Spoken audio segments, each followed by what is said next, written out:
The following is a special presentation of Miami All Access powered by the Miami University Bookstore. Not just a bookstore, the bookstore.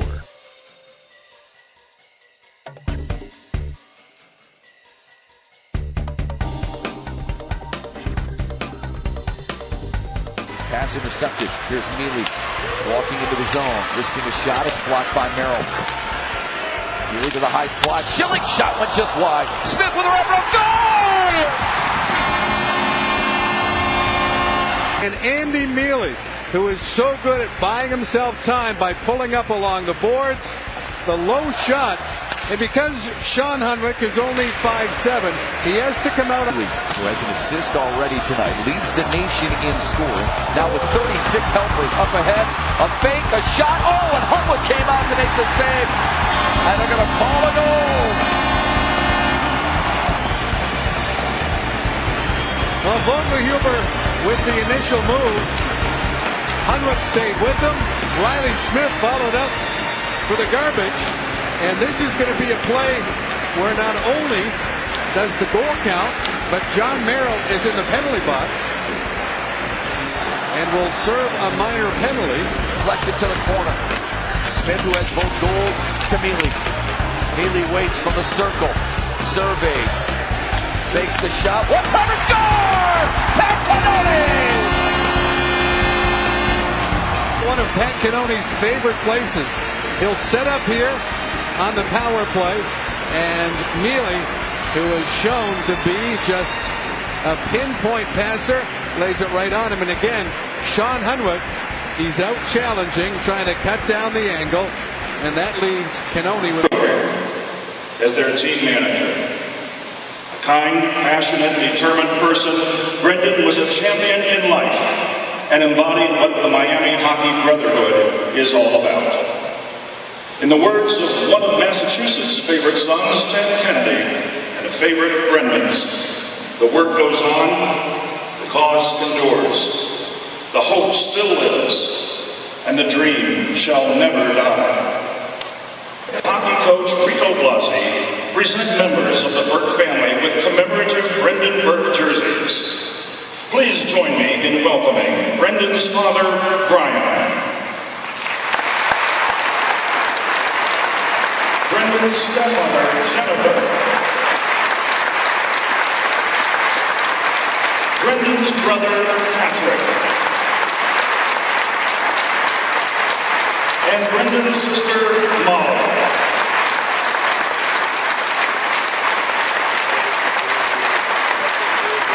On behalf of Miami Hockey and Miami University, we thank you for sharing your son and brother with our community.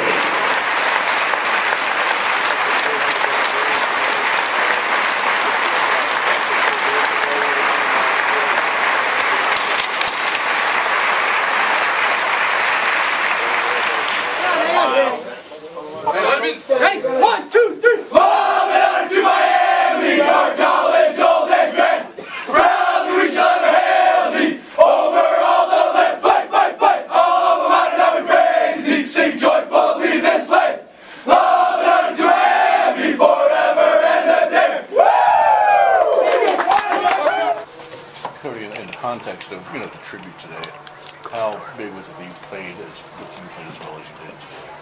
It was huge. I think it's obviously a big day for everyone, and no better way we can honor Brendan than to win, and especially sweep Michigan, a really good team.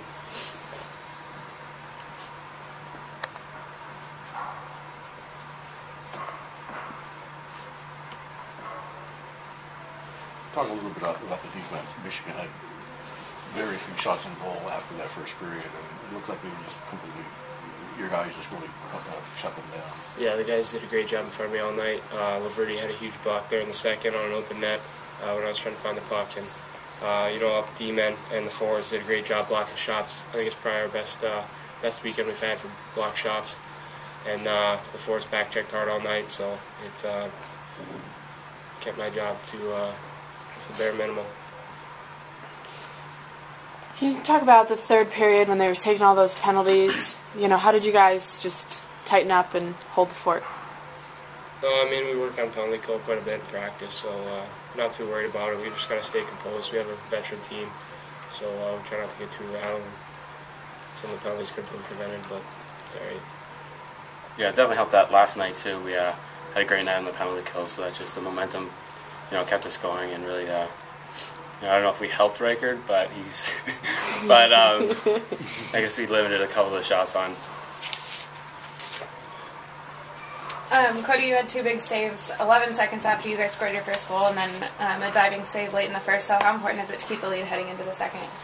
It's huge. Obviously, we talked about getting the lead and keeping it, especially going into the periods. They're a really good team, and after we score, we know they're coming hard. They send everyone, so it's very important for us to keep the lead, especially going into the periods. Riley, can you talk about your goals?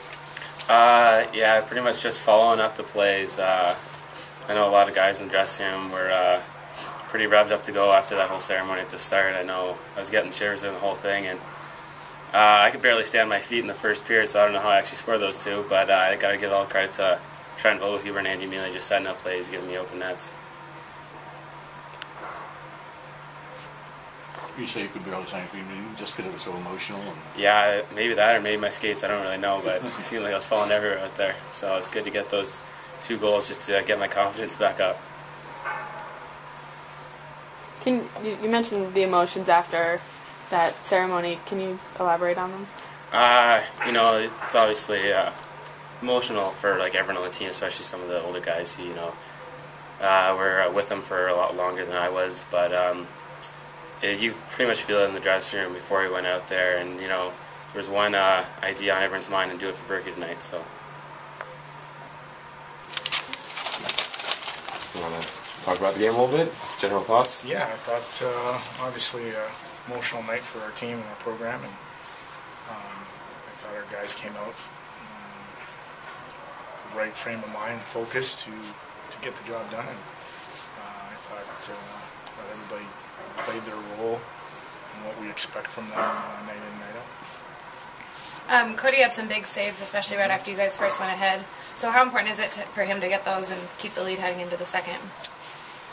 Well, I think, we've been challenging our goaltending to step up and make some big saves, and Cody did that all weekend long, and the guys fed off that and really were energized by his great play. And anytime you play a great team like Michigan, you're going to have to make some saves and play defense, and we certainly did that tonight. Can you talk about the plethora of penalties in the third period? Well, I mean, they gave us 4 power plays in a row, so you knew that was coming at some point. I thought we did a good job of killing penalties and to keep Michigan off the board 2 straight nights on the power play. That's a pretty good job. On the penalty kill, can you talk a little bit about all the block shots this weekend, both last night and tonight? Well, it's funny because Wednesday we worked on block shots for about 20 minutes. I think it's when you're talking about blocking shots and playing defense, it's a mentality, it's a sacrifice.